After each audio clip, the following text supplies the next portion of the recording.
এতিয়া আজি ফাৰ্ষ্ট ৰোজা আমি ইফতাৰী কৰি ল'লোঁ, হৈ গ'ল ইফতাৰী। এতিয়া কিবা অকণমান খাম, চৰ্বত তৰ্বত, নামাজ পঢ়া হৈ গ'ল।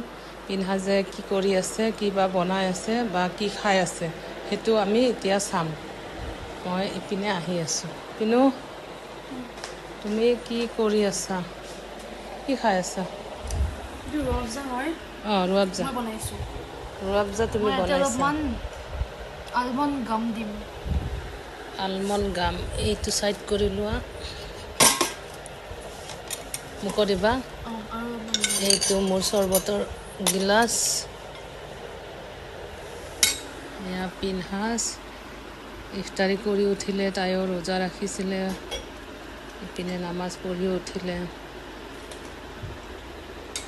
চাওঁ এবাৰ দেখা দিয়াচোন তুমি, চালাম দিয়া। আসসালামু আলাইকুম। অঁ, চালাম দিব লাগে, ৰোজাৰ ৰমজানৰ মাহ। হ'ব দিয়া, মোৰ হ'ব হৈ যাব।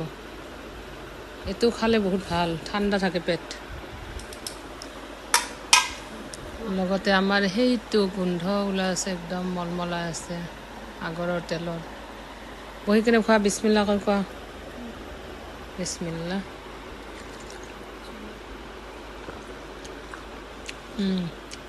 ৰোজাৰ মাহত মানে এইবিলাক চৰ্বত নহ'লে একদম মানে মনটো ভাল নালাগে। এইটো খোৱাৰ পিছত ৰূহ পলায়।